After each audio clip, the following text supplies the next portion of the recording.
മലയാളികൾക്ക് ഒരിക്കലും മറക്കാനാവാത്ത ഒരു നടൻ തന്നെയാണ് നടൻ ശ്രീനിവാസൻ.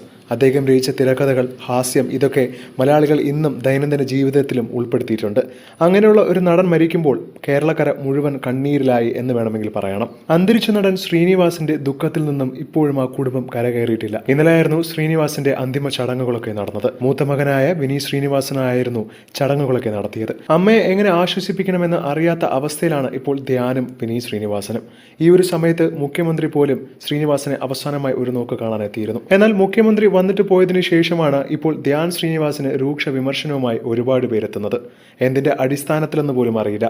കാരണം മുഖ്യമന്ത്രി അടുത്തു വന്നപ്പോൾ ധ്യാൻ ശ്രീനിവാസൻ എഴുന്നേറ്റ് നിന്ന് ബഹുമാനം കാണിച്ചില്ല എന്നാണ് പലരുടെയും പരാതി. ഈ നാട് ഭരിക്കുന്ന മുഖ്യമന്ത്രിയാണ്. അദ്ദേഹം വന്ന് അടുത്ത് നിൽക്കുമ്പോൾ ഒരു മര്യാദയ്ക്ക് വേണ്ടിയെങ്കിലും ധ്യാന് എഴുന്നേറ്റുകൂടെ എന്നാണ് പലരും ചോദിക്കുന്നത്. പക്ഷേ ആ ഒരു സമയത്ത് തൻ്റെ അച്ഛൻ മരിച്ച വേദനയിൽ അച്ഛനെ നോക്കി കരയുന്ന ധ്യാൻ എങ്ങനെ എണീക്കാനാണ്? അതുപോലും മനസ്സിലാക്കാതെയാണ് പലരും ഈ ഒരു കമന്റ് ഇടുന്നത്. സോഷ്യൽ മീഡിയ അടക്കം ധ്യാനിനെ ഒരുപാട് പേർ വിമർശിക്കുന്നുണ്ട്. പക്ഷേ ഇവർക്കൊന്നും കുടുംബമില്ലേന്നും ഇവരുടെ കുടുംബത്തിലാണ് ഇങ്ങനെ ഒന്ന് നടക്കുകയാണെങ്കിൽ വലിയ ആളോ ചെറിയ ആളോ വന്നെന്ന് പറഞ്ഞ് നോക്കിക്കണ്ട് എഴുന്നേറ്റ് നിൽക്കുമോ എന്ന് ധ്യാനിനെ സപ്പോർട്ട് ചെയ്യുന്നവരാണ് കൂടുതൽ പേരും. മുഖ്യമന്ത്രിക്ക് പോലും ഇല്ലാത്ത പ്രശ്നമാണ് ഇവിടെ പലർക്കും. അദ്ദേഹം പോലും ശ്രീനിവാസനെ ബഹുമാനത്തോടെയാണ് കാണുന്നത്. ആ ശ്രീനിവാസനെ അവസാനമായി വന്ന് കാണാൻ ശ്രമിച്ചപ്പോൾ അദ്ദേഹത്തിന്റെ മകൻ എഴുന്നേറ്റിട്ടുണ്ടോ എന്നൊന്നും അദ്ദേഹം നോക്കി പോലുമില്ല.